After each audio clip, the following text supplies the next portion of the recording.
Today we are talking about the New Testament.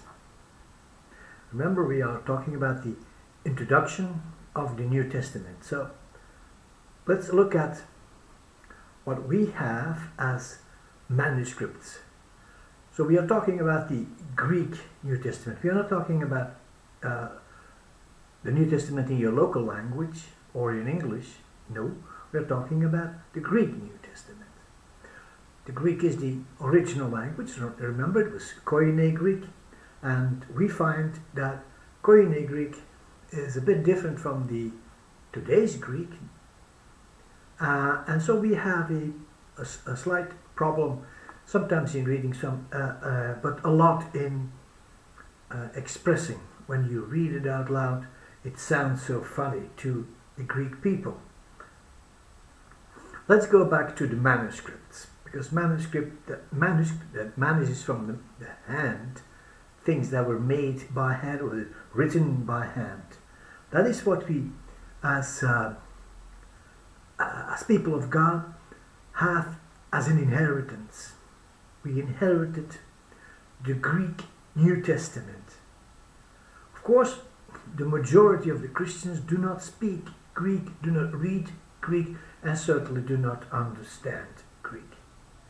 So there are a number of people, we call them scholars, and they have knowledge about Greek, and they need, that's what they want actually.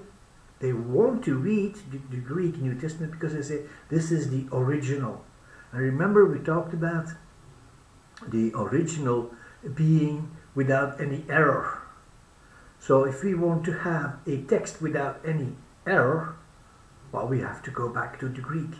And we have to try to compile from different sources, compile a text that is as close as possible to the original. And some say this and some say something else, but that is not important what people say. What is important is that we have 5,366 different manuscripts. Some are pages, some are books, some are only scraps, but anyway, we have them. Most of them date from before the year 300 AD. That is Anno Domino, it means the year of the Lord. So that's in our time of counting. Most belong to what is called the Alexandrian family, being from Egypt. A number of manuscripts are written in what we call majuscules. That means capital letters. They are written on sheepskin, parchment, in capital letters. Sometimes they are called uncials, but no problem. Now you have heard the word, so this is just for you. Most of the capital lettered manuscripts are from before the 9th century. Let me be clear on this. That is 1200 years ago. Okay, we're talking about a text that is 1200 years old. Do you know that text is older than the oldest text we have specific about a person called Julius Caesar. Julius Caesar, we only know him from a text in the 10th century. So when we speak about the 9th century, we are talking about things that happened around the same time as Julius Caesar and Jesus Christ. But we have texts that go back very longer. So the proof of who Jesus is much stronger for Jesus than for Julius Caesar.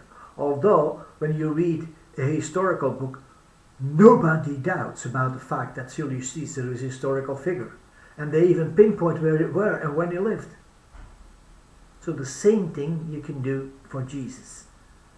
It's a different story when you go back in time that long and look for Mohammed. No Mohammed. Well, of course, yeah, of course you find Mohammed, but not the Mohammed that called himself the Prophet. No Mecca. Excuse me? No Mecca. Mecca did not exist before the 9th century. That's the first time it was mentioned on a map. Before that, no Mecca. So the man, Muhammad, so-called, lived in Mecca. Impossible. The city wasn't even there. And it was certainly not a place where Abraham offered his son. And they think it's Ishmael. Of course we know it's not Ishmael, it's Isaac. Anyway, yeah, that's the 9th century, okay? That's how long ago we are talking about. And we are talking, when we speak about the papyri, it is even much longer. We talk about the 3rd century, the 2nd century. We start with the 1st century. Okay. In the magic skills and the sheepskin parchment from before the 9th century, there are 274 majuscules, and about 80% of them are from the what is called the Byzantine family. Remember, the Byzantine family was the one family of manuscripts that were used to produce the King James Version. 10% of the Alexandrian, and the rest is from Western and Caesarean families. The most important ones of the texts we have is what is called the Codex Sinaiticus. It means from Sinai, that is the Mount Sinai in Hebrew, Sinai. And then you have a next one is the code of Codex Vaticanus. Guess where he is? That's in the Vatican. And then you have the Codex Beza. Beza is a well-known translator, and he seemingly had a codex for himself. And then you have the Codex Alexandrinus. So you have a number of codexes. Codex is a long or a big part, big chunk of the New Testament. And then you have something that is very special, we could almost say strange. That is what is called palimpsests. Palimpsests. What is it? Well, paper in today's time and age, it's quite cheap. But it used to be very expensive. And before paper, we had parchment and we had papyri. Those were very expensive. Low in supply, so high in demand. So they were expensive. So what did people do was, when they didn't use a papyrus anymore, they will take away the text. So undo the text and reuse the material. The nice thing about this is that you can actually go back to the original text written on the papyrus. There's a way of doing that. And we have a number of texts that are officially not even part of the Bible, but the text underneath are biblical. So you have the majuscules, that's capital letters, and then you have the minuscules, which are written in cursive, that is slanted handwriting, in small letters. Some are parchment, most are on paper, so you know it's getting closer to our time. They usually date from the 9th century and are far the largest number of manuscripts we have.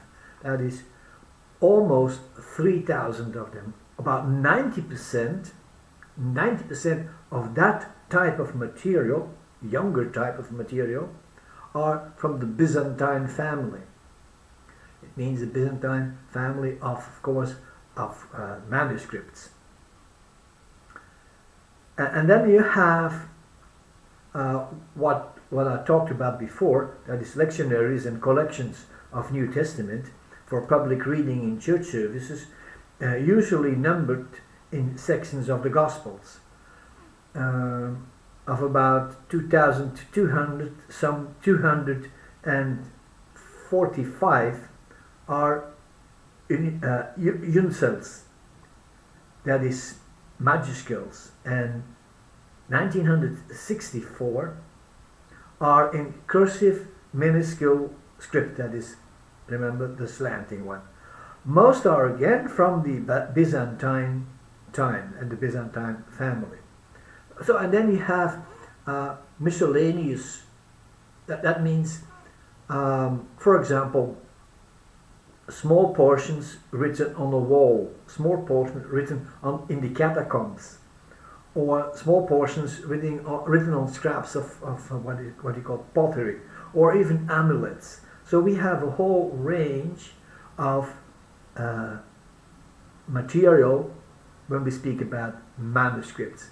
It is not just paper, it's much more. It's like papyrus, it is parchment, it even can be walls, scraps of pottery, amulets, and so on. So it is important that we understand that we are not talking only about books and scrolls and so on. We are talking about many things, many, you can almost say, sources of the New Testament.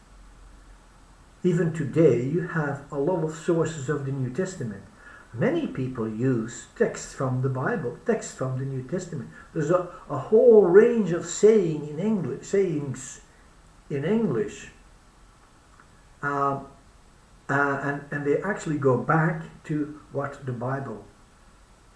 They go back to the New Testament. They go back to specific books. For example, a lot comes from the Psalms or Proverbs. Of course, Proverbs, that's the easy way, because Proverbs, that's easy to take into place into another language as soon as you understand what the meaning is. Okay, and then we have, let's look at the history.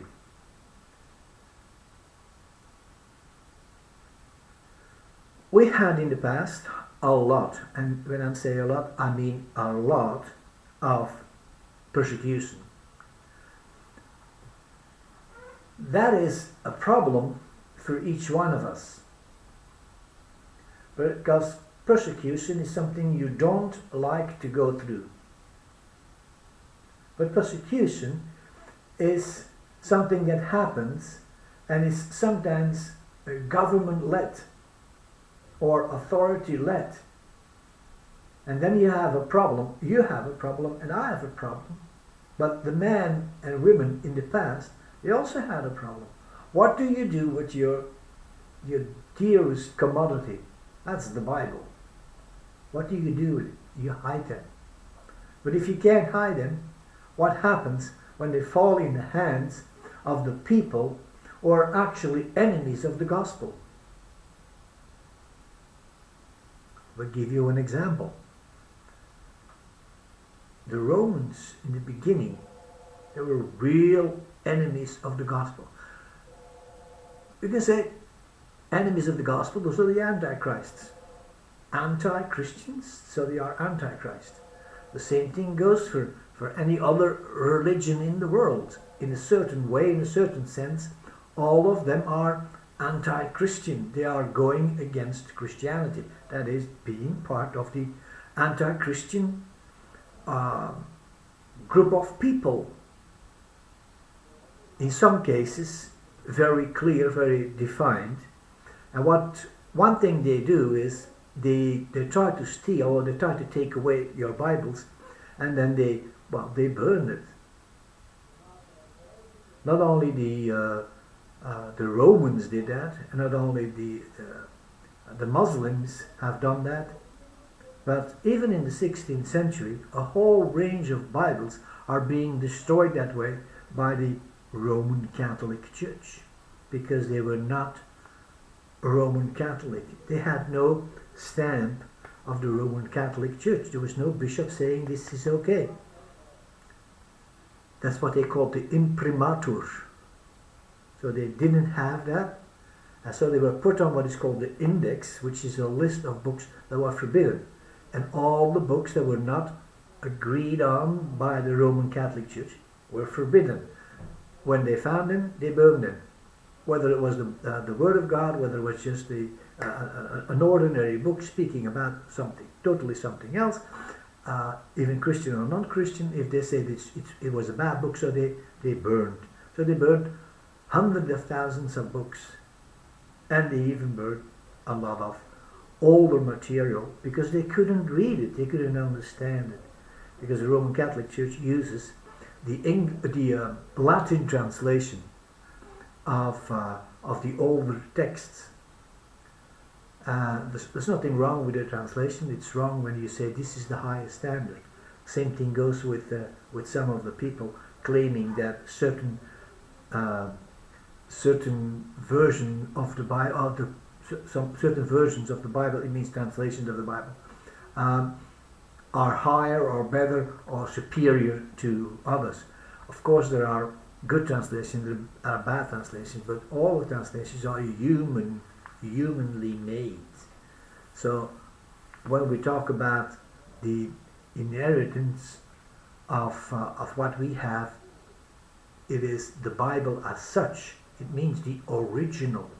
Of course, that's why we need to go and look for it.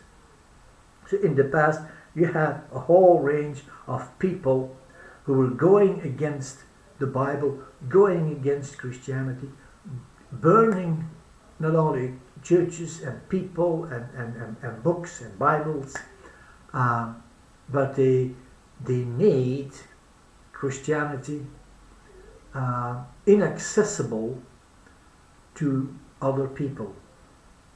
Many of the people who were chased away from their lands, they went to other countries, they lived there in peace until the enemy came again closer, and then they left again. So we have people from Germany who fled from Germany to Poland. They fled from Poland to Russia. Poland was a part of Prussia, but it's now Poland. They fled to Russia, and from Russia they fled to what is now called the United States. And so you find German-speaking Christians in the United States. And when you ask them, they all go back to a place called Germany.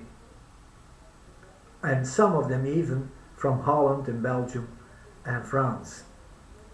So that's what we have as a problem in that sense. By the way, they read the old German Bibles, which is hardly to understand by anyone else except if you are if you speak a native speaker of a Germanic language, then you pick up some words and eventually you will understand them. But all the others, especially in the United States, people look and they say they just shake their heads and say, no, we don't understand.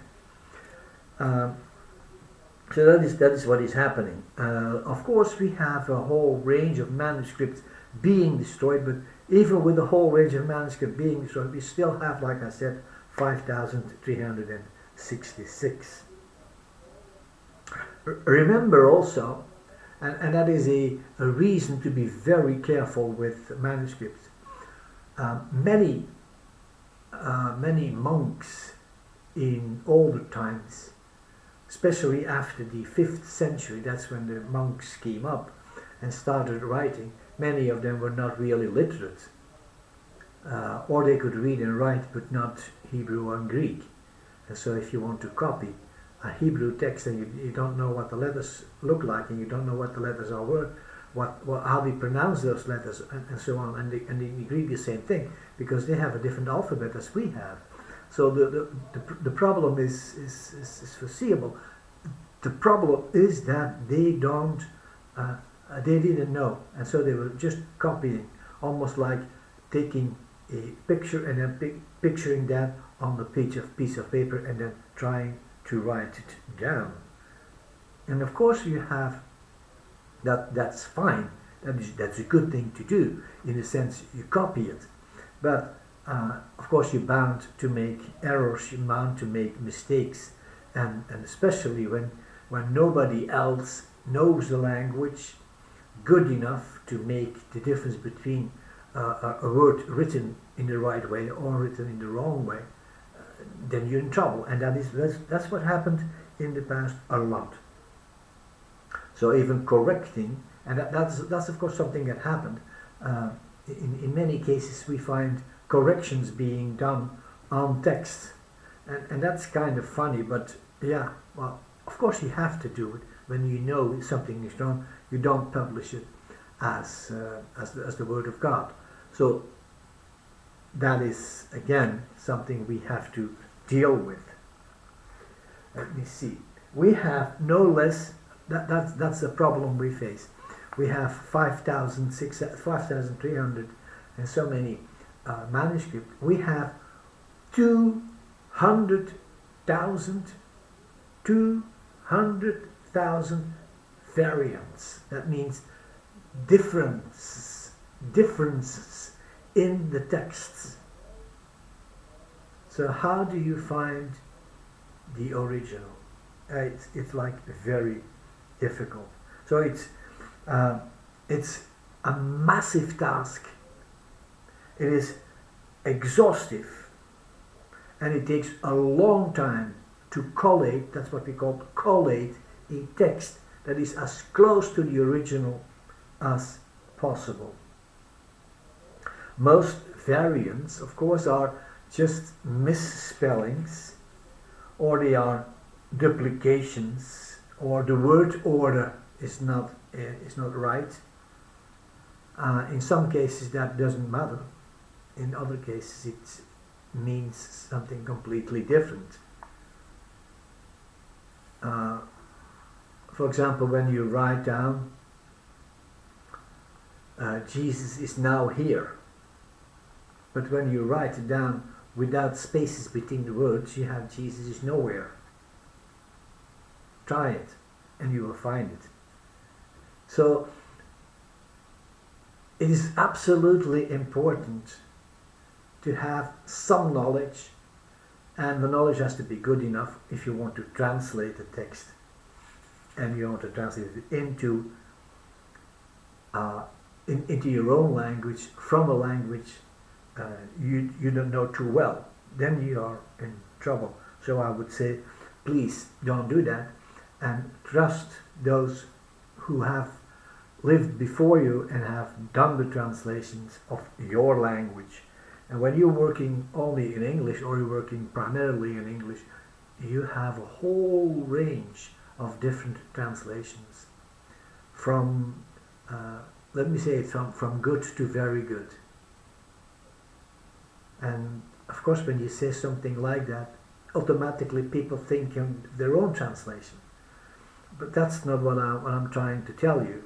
I'm trying to tell you that there are different translations, and there are good ones and there are better ones. There are translations who are not worth to be called a translation.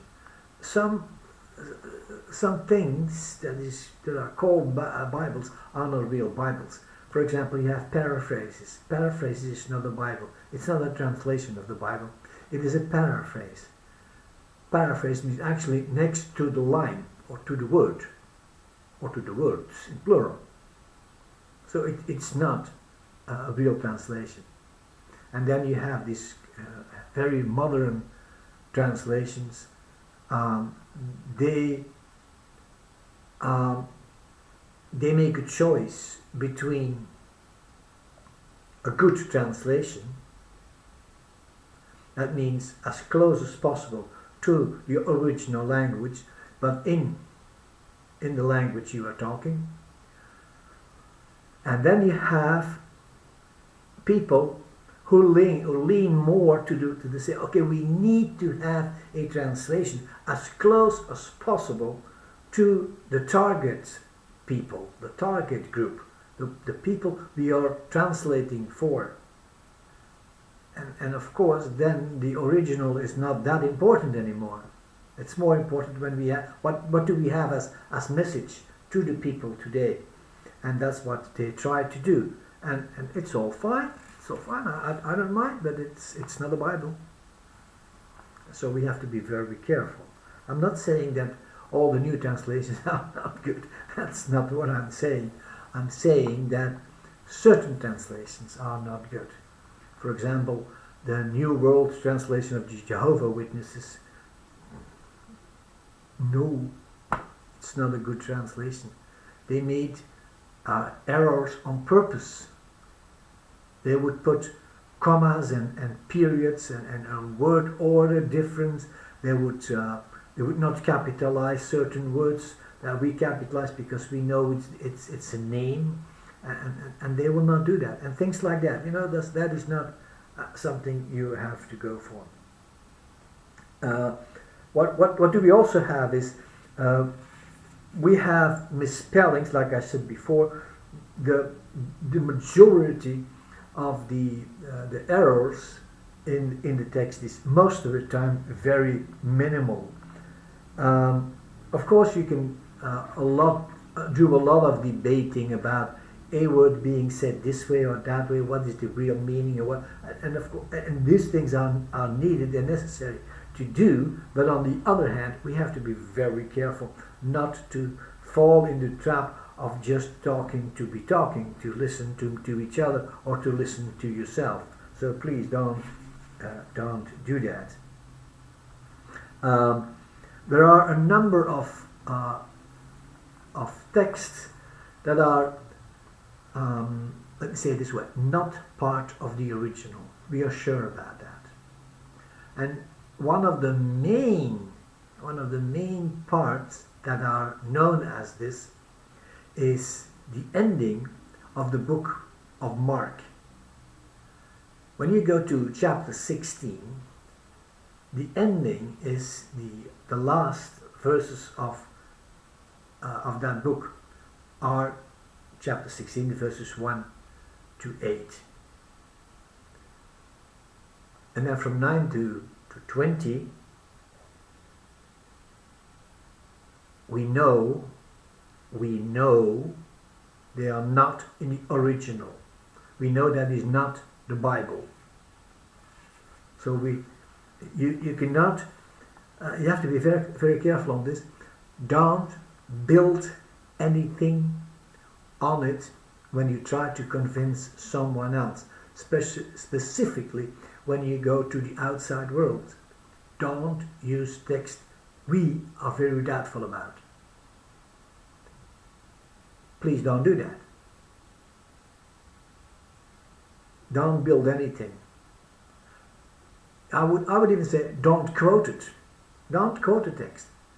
When you go into that text, that part from verses 9 to 20, we will talk about it later on again. But when you go there, find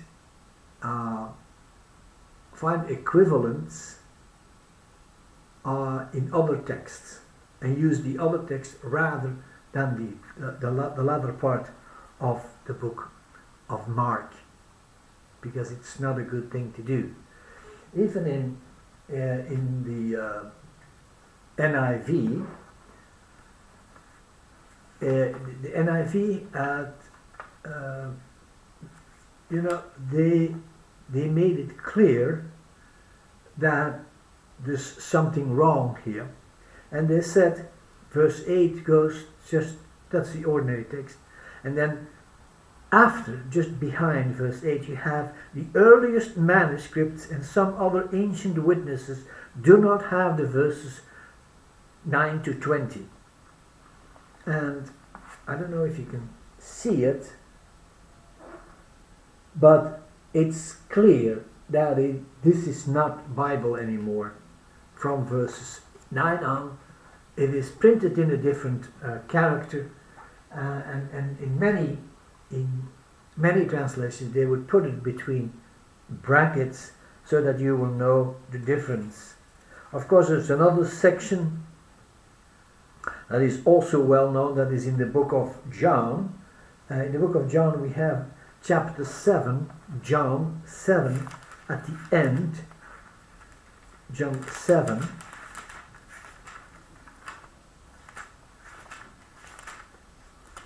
At the end of the of John 7, you have a text in between lines.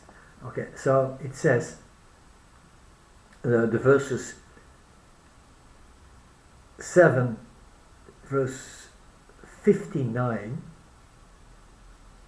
7:59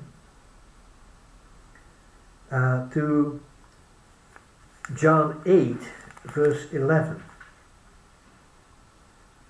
But it's even from it is chapter 7, verse 53, not 59, 53, and there you have the story, and you have similarity, very similar to what we have in Mark. Again, we have a line here, and then underneath it is printed in a different character. Actually, the same character has been used in Mark as here in John. So don't build anything on text we are not sure about. So don't do that. It's very important for yourself that you do the right thing, and that you keep on doing the right thing. And when you know something, and since I'm talking to you now about it, now you know. So don't blame me, don't blame the Bible translators, don't blame anyone who presented that Bible to you, or sold it as a Bible. There are parts which are clearly not biblical. So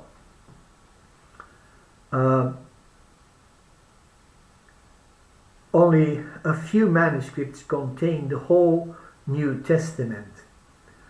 That is important to know. That is not my fault, that is not the fault of anyone else. That is just the fact that what happened in the past. We are so used to have the whole Bible, which is nice. This is like the NIV. There is the King James. We are so used to have the whole Bible with us. But in the past, writing the whole Bible by hand will take you a lot of time and will cost you an immense amount of money. So hardly anybody, had a full Bible.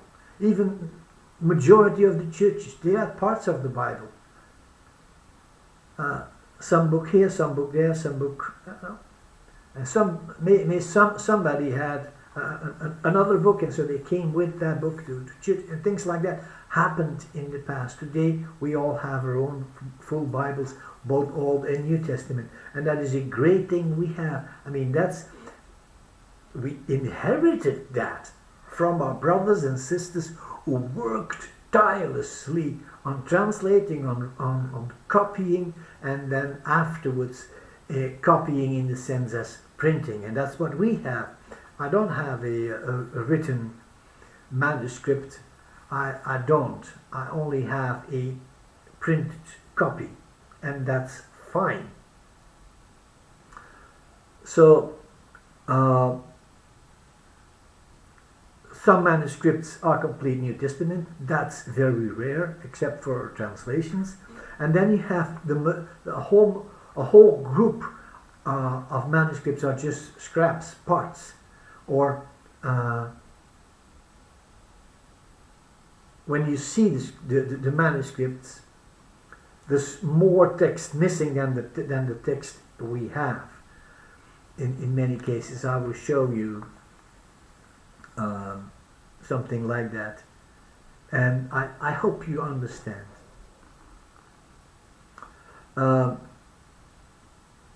especially in the beginning time of the printing press. Even then, printing a whole Bible was almost not done. So what the printers did and what the publishers did was they published, for example, a gospel. And when that went well, they published 4 gospels. And then they published letters of Paul. And they published the Psalms. And they published the Torah. Or the minor prophets, or the major prophets. Or and later on they had the whole New Testament, and that was already very big. I mean, remember Luther translating the New Testament. It took him years to do so, and then he was printed, and that was the first full New Testament in German, a German that people could read, because they were all very old translations. But it's the same thing today. If you take a text from 500 years ago, you can hardly read it. So there's no need for us to collect that type of materials if we can't read it. Of course, if you can read it, no problem.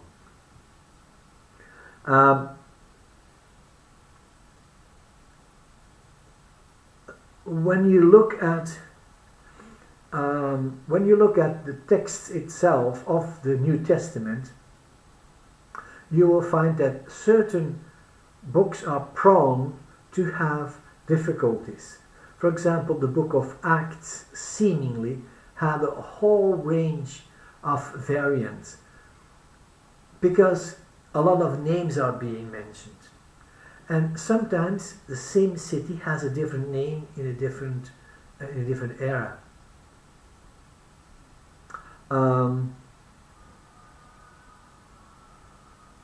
Let me give you an example of a name that is different. In English, we speak about the German city of Cologne. In German, Köln. In French, Aix-la-Chapelle. Excuse me? Has nothing to do with it, but that's the way it is. In different languages, they have different names for different cities. You go to Rome, and you ask people Rome, they will not even understand you. But Roma, oh yeah, Roma, they know. Rome? Do you want a room? No? Okay. So other cities have names that are well known and all over all over the world they are used. Everyone knows what you're talking about. But for example, something that happened in just this generation, when we were young, we always spoke about Peking, until someone came up with the idea it's supposed to be Beijing. Okay, wow. So names, especially all the names of cities that don't even exist anymore, they are given names. Names linked to a tribe, names linked to a river. Things like that were happening in the past. So that's what's happening in a lot of material when you have a lot of different names of different places. Okay, and then of course copying by hand is prone to have a difficulty, because you can make a mistake easily. No sweat, you would say, but if it changes the word, or if it changes the meaning of the word or the intention of the writer, then you are in trouble. Of course, when you have it printed is easier in the sense that you have a text which is more or less equivalent to each other. While the only problem you face with printing is that if you make a mistake in the printing, you have it with the whole edition with the same error in it. I got a book just a few months ago, and they put a separate sheet in the book saying that this page is wrong, it should be there, and so that's what they call the erratum, the errors being mentioned. When I wrote my first thesis, somebody else had to retype it. At that time everything was typed, so that's, you know, that's how old I am. Everything was typed by a typewriter, and so someone typed for me and they made a mistake in typing. Instead of saying this, they were saying another word, and it was like, okay, and it was printed afterwards. Yeah, the error was there. I couldn't do anything about it. So I had to put a piece of paper, sheet of paper, saying this is the error. That is not what I meant. That is what the typist made as a mistake. So I'm not blaming that person. I'm just saying that happened. The largest collections of manuscripts are in the Vatican. So they are holding back a lot of material. The next is the British Museum, and then you have the Greek monastery on Mount Athos in Greece. Of course, you have, with in today time and age, you have copies, photocopies, photos. You can copy it by computer. You can make a film of a text, and no, so it's not as it used to be anymore. It is much more open. And that is what's happening in today's world. So listen. We talked about a number of families. Remember, we said that there is a Byzantine family. We talked about the Alexandrian family, the Western manuscripts, and the manuscript of Caesarea. Caesarean. So you have Byzantine. We call them the majority witness. Why do we call them the majority witness? Well, it makes up some 80% of all the manuscripts that are available. On top of that, a lot of ancient versions are built on this specific type of specific family of manuscripts. Another thing is that, and that is important in a sense, that those texts from the Byzantine family, they are very much the same. So the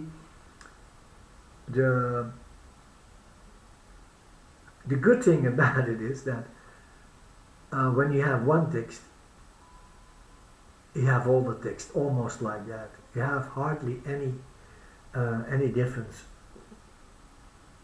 more or less. Of course, every copyist makes a mistake, and we cannot blame them. It's just that it happened. And then you have the Alexandrian manuscripts and readings. Of course, Alexandria is in Egypt, and these manuscripts are linked to that area. These readings tend to be to subtract, or conversely, some say the Byzantine tends to add to the Alexandrian. What it means is, like when you have two families, they are not identical. They may be almost identical in language and in use of words, but when you compare them, the Byzantine to the Alexandrian, you have a shift. Who is right? The Byzantine with the old text and the text being reproduced in a very strict way, or you have the Alexandrian. They say, okay, remember, we are talking about certain things that should not supposed to be in the Bible. And there's a fight going on between the two camps. You can almost say between the two families, but those families are not real families as such. So they do not fight each other. They just disapprove with each other. So the numbers are very strong. When you have 80% in one group, you only have 20% in all the rest. But that doesn't mean that the 80% is right, because the 80% started later on, and by starting later on, they had more people available of copying. So we find a lot more copies. And then one of the things they did in the Byzantine family, that was translating. So you find a lot of translations, but they all build on the same original or originals, the manuscripts that were available at that time. And they were, or are, overcomplete. They have put more text in the Bible than the Bible really has. That is what the Alexandrian claim about the Byzantine. In any case, we know that certain very old, older than the Byzantine materials or manuscripts, which are found in the Middle East, having texts that are shorter than the Byzantine. So somebody was adding to the original texts, and that original text, or that copy, the added the added material with the copy went to where the Byzantine family was born. That's in the Byzantium, that's the Eastern Church. And they had a lot of material available, and so they were still working on it. So you have the Byzantine, you have the Alexandrian, you have the Western manuscripts. Western manuscripts come from the Western Mediterranean and make up 5% of the manuscript. And you say, maybe 5%, that's not much. Well, 5% of 5,000, that's a lot. Okay? We are talking about several hundreds of manuscripts. So it's not something you can just forget. Even 5% is absolutely important. And then the manuscripts from the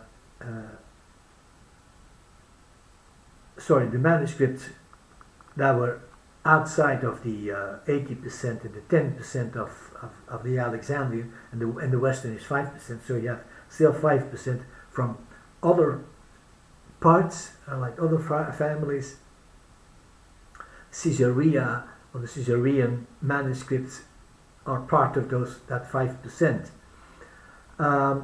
They contain more or less mixed readings. What do we mean by mixed readings? Well, like I said, there are differences between the Alexandrian and the Byzantine. And the Byzantine have more text than the Alexandrian. But then you have in between, you have people who are using material from here, using material from there. So sometimes the added plus was taken over for one piece, but not for the other piece. So you have a mixture of original text, most original text, original manuscript, or original. It's complicated, but you just have to know that those things exist, and that is why we have this course talking about it for so long time, because I think it is absolutely important that you know. So you have those different families, and when you have those different families, please be aware of the fact that there are, except for the families, you also have what we call a number of versions. Versions is different languages translating. The first translation was probably done in Old Latin already in 150 AD, that is 100 years after the originals were written. Later Jerome translated the New Testament into Latin, which was the Vulgate, and the Vulgate is the foundational translation for the Roman Catholics. So they would say that is the standard. There are no less than 8,000 Vulgate manuscripts. So you see, they have more manuscripts than we have of all the rest of all the families, and all of them are Vulgate. So that means they are specific in one language, namely Latin. You have to understand that Latin was the language of the Romans, and they took their language with them wherever they went. Of course, they spoke also Greek, because they had to speak the trade language, but they kept their own language. And Latin eventually gained power against Greek, and eventually the Roman Catholic Church, all the services, they called it masses. Frankly, I call them messes, but okay, they call them masses. They were done in Latin, even until the year 1962 and 63. So Latin was a very important language inside the Roman Catholic Church, not just for a few years, but for something like 1500 years. Okay, so you have Latin, you have Syriac, you have Coptic, and of course you have a whole range of versions: Coptic, Ethiopian, Georgian, Armenian, Arabic, Slavonic, Anglo-Saxon. Remember, Anglo-Saxon, that is the forerunner of English.